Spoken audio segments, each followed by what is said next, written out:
Welcome to Shore Support, a program that highlights organizations who enhance the lives of our community through charitable efforts. I'm your host, Nathan Magno, and on today's episode, we'll be discussing about senior support services. Life's transitions comes with its many unique experiences and challenges, and as we grow older, maintaining our health becomes essential to aging gracefully. Today, we'll be joined by two guests who will illuminate on how we can best support older adults in continuing to lead fulfilling lives. Now joining us is Maria LaFace, Director for Ocean County Office of Senior Services. Thank you for joining us today, Maria. Thank you for having me. So what is the overall mission of the Ocean County Office of Senior Services? The overall mission of the Office of Senior Services is to provide those community and home-based services that allow our seniors to age in place, maintain their independence, and live out their lives with dignity and respect that they deserve. That's the overall mission of the department. And especially when it comes to maintaining that independence, socialization and feeling connected to the outside world is key to healthy aging. How does your office assist seniors who may feel isolated? Our office assists seniors that may feel isolated in a lot of ways. One of the things, though, is social recreation. We realized after the pandemic, seniors had a very hard time coming back out and engaging and socializing, and it was impacting their mental health and their physical well-being. So what do? We partner with townships and nonprofits to offer social recreation programs, things like yoga, exercise classes, card games, senior prom night, movie night, anything that can get them out and about and engaged. It improves their self-esteem.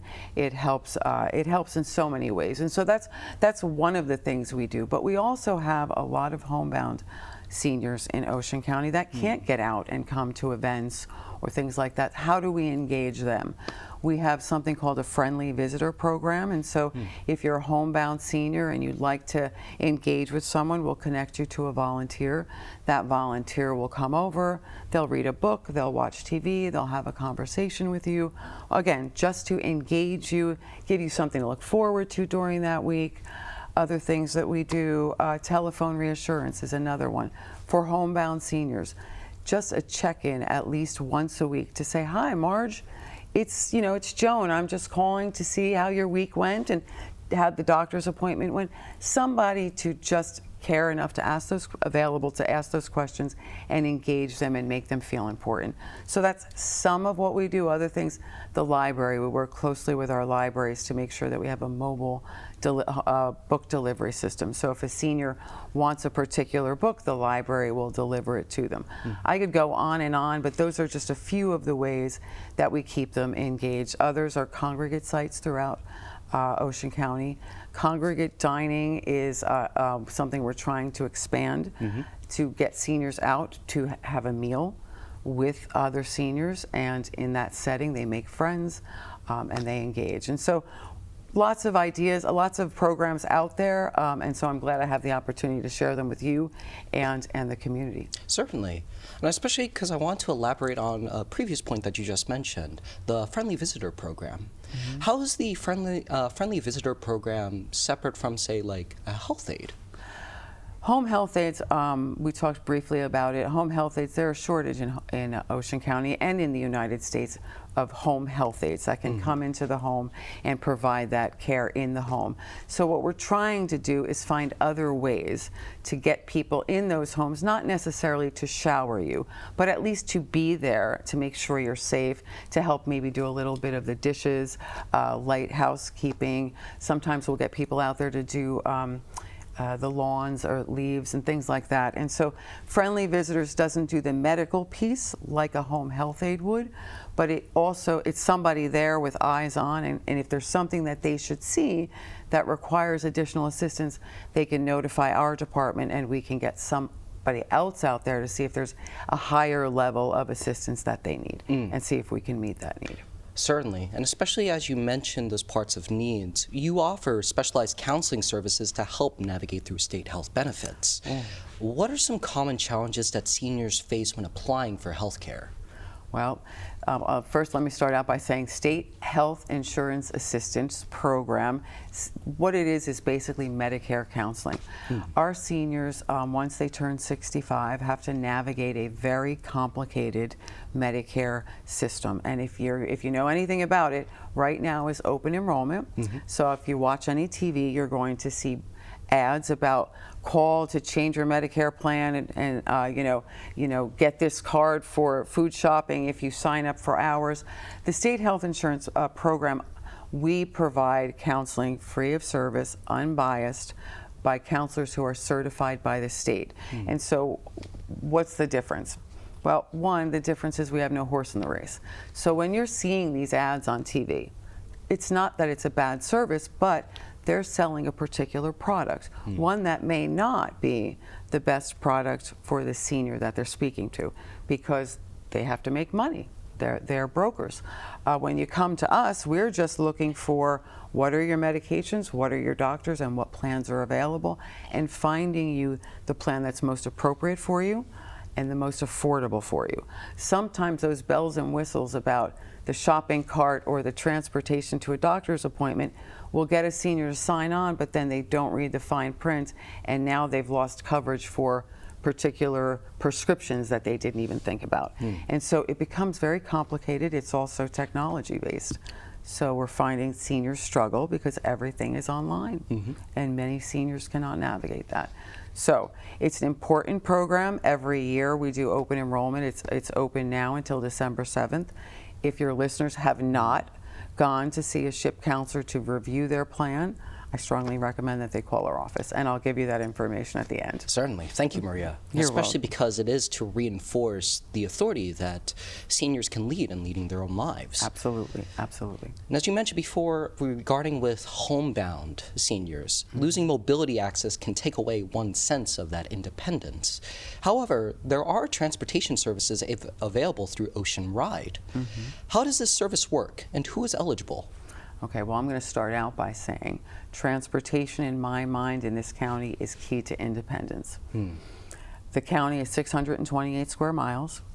We are all spread out, which was intentional. We wanted to come from more crowded areas to retire in areas that are spread out, but as seniors age and they lose their vision or mobility or they have health issues, it's very difficult to hand over that license, to turn it over and give it up, because it oftentimes means you lose your independence. So what do? We partner with Ocean Ride to provide a reserve a ride service, where if a senior knows they need to go to a doctor's appointment or somewhere, they can register for a ride through Ocean Ride.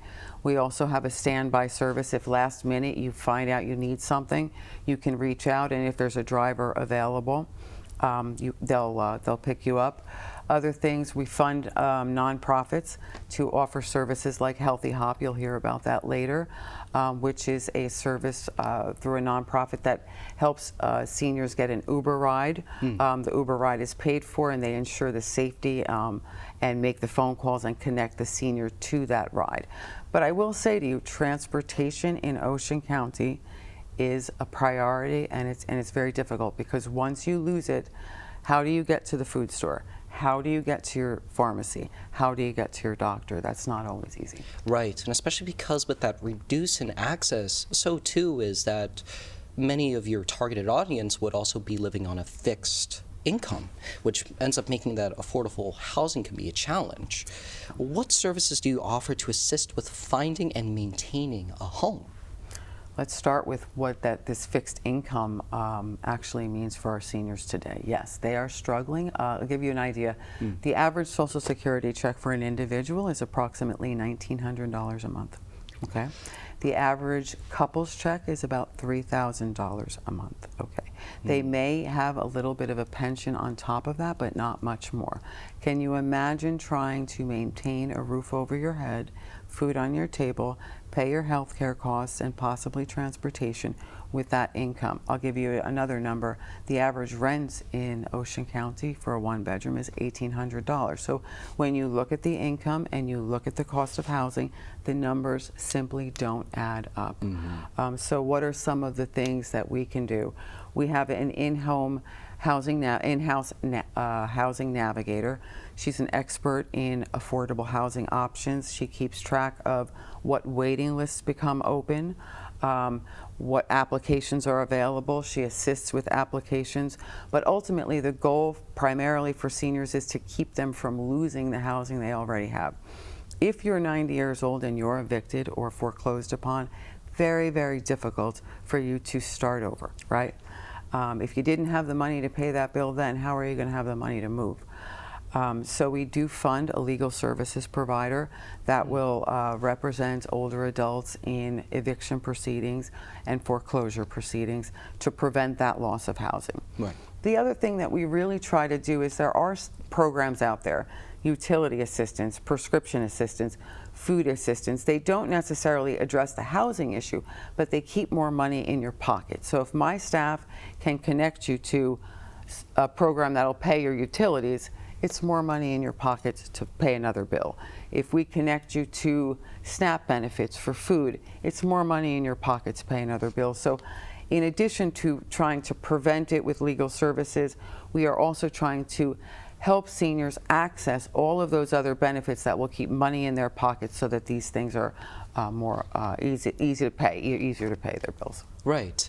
And especially because you have listed on your website that senior citizens aren't the only people who can receive support from your office.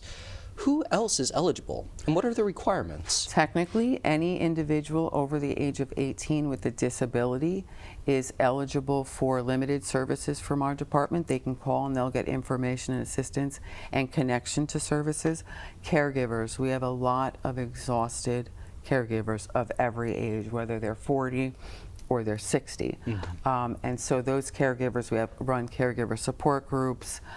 There's a respite program. So if you're a caregiver and you have a wedding and you have nowhere to put mom for that weekend, but you want to go to the wedding, we may be able to get somebody in there temporarily to provide that, or to place mom somewhere for the weekend so that you can go to those weddings. So we can assist adults over the age of 18 in some instances for some services, and we also work very hard to help our caregivers, because our caregivers are key to keeping our seniors healthy and home and safe. Right. Does your organization have any upcoming events or ways to get involved in? Wow. It's the end of the year, so we're winding down. One of the biggest events coming up right now is 3 years ago, when COVID first hit, we thought we needed to get services to seniors. Why make them come into government buildings? Let's bring a mobile office out there. We have 93 to 96 age-restricted communities. I know where my audience is. So if I can drive a mobile office there and do their property tax relief, their utility assistance, all of those things right on site, it will increase access. So why am I excited? Because 3 years later, we will be doing the ribbon cutting on December 4th for our mobile unit, and information can be found on our website. I'm looking forward to getting that on the road and then scheduling places for us to be. You're going to see a vehicle out there that says Age Well in Ocean County. Ask us how, and we're going to be able to provide that. We are still in open enrollment. December 7th is the end of it, so anybody out there who is in need of Medicare counseling, that's still available. You can contact our office. Certainly. And where can our audience find more information about your organization? We finally are government, but we have a website, we have a Facebook page, we send out newsletters, we have a resource directory, everything you can find on our website, which is www.ocean.nj.us/senior services, but our Facebook page as well. If you register, we can mail out newsletters, and so that's how you find us. And if you can't find us that way, soon you'll see our vehicle on the road. So when you see Age Well in Ocean, you'll know who we are. That's wonderful. Well, thank you, Maria, for all the insight. Thank you. We'll be continuing our conversation with Bob Scott of Caregiver Volunteers of Central Jersey right after this. Adding your own flavor to fashion comes with age. Okay, Dad, look at you. Forgetting how to add doesn't. Learn the warning signs of Alzheimer's. Some things come with age, some others don't.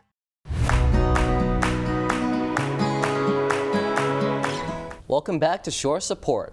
I'm Nathan Magno, and with me now is Bob Scott, Executive Director of Caregiver Volunteers of Central Jersey.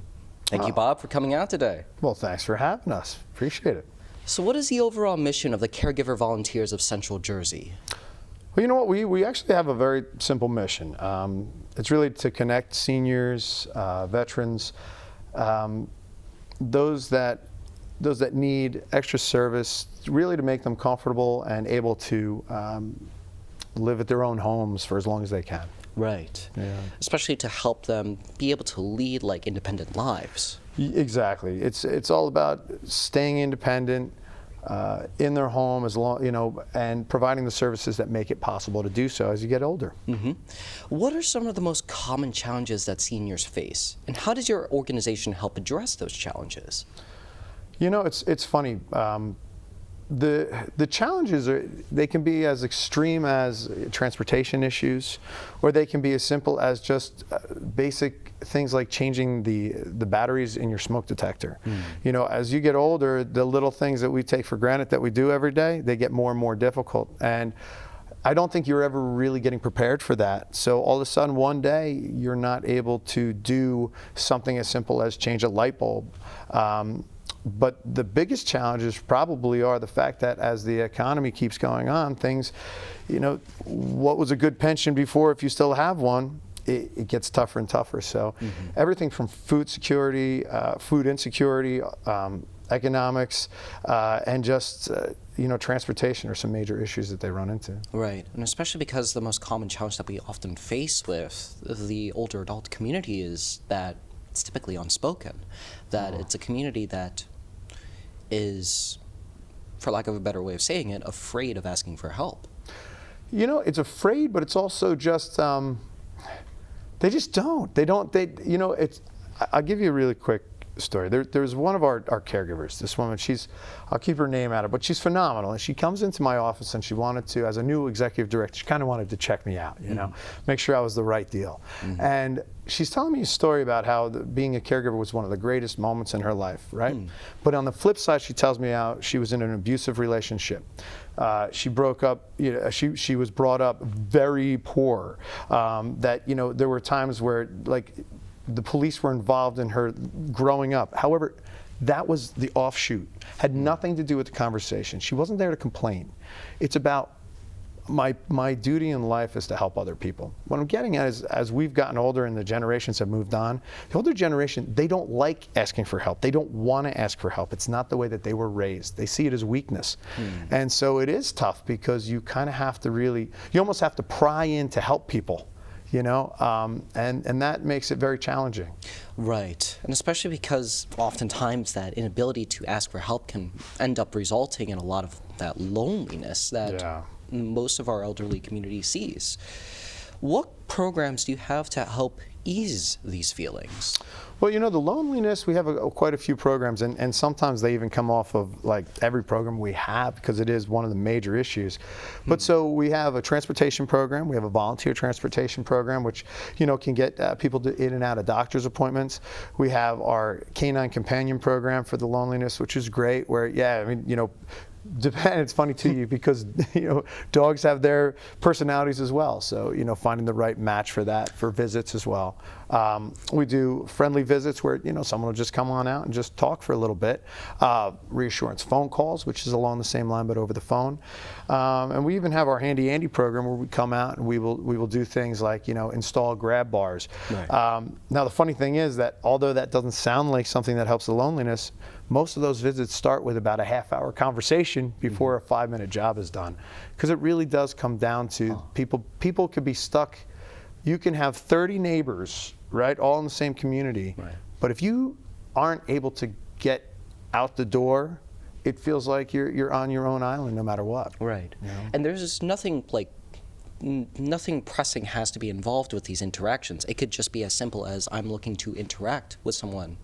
Absolutely, absolutely, and it's amazing the things that you learn from the volunteer side. I mean, I was a volunteer before I was in this role, and I still like to go out and do the services, and in just a handy Andy, which is where we do small residential maintenance programs. Going out there and learning about someone's life to me is wonderful, and just hearing the little things that make such a big change, like getting a ride to church. Right. Can change the entire outlook on somebody's day. Yeah, and especially because it's those small acts of kindness that can mean everything to your targeted audience. Very In true. which, to continue off of that point, your volunteers help seniors with everything from small home projects, grocery shopping, transportation. How much impact does this assistance have on their quality of life? Well, you know what? That's the good part of this job. Is I really do enjoy reading all the thank you letters, and those. What you said is amazing, because a phone call, just a simple phone call for 15 minutes, or dropping off groceries. I mean, it impacts it so greatly. Just imagine for a minute, okay? I mean, we live in New Jersey, right? You can get anything in any. Wawa's open 24/7. You can go get a sandwich anytime you want. Could you imagine if you weren't even able to go to the store to pick up anything, right? And how many homes they don't have, like a lot of these senior homes, you'd be surprised, pets are getting fed before the seniors, believe it or not. And so it's when we can go out and we can bring food or say hello or just know that someone's there to listen to you. The thank you letters just go on and on and on. It's really great. Right. And in addition to like your senior assistance programs, you also provide relief to other caregivers who can experience burnout. Yeah. Can you expand more upon your respite care services? Sure. No, and this is a phenomenal program. So when it comes to respite care, so let's talk about respite. So if you are a caregiver caring for someone, it's a 24/7 job. I mean,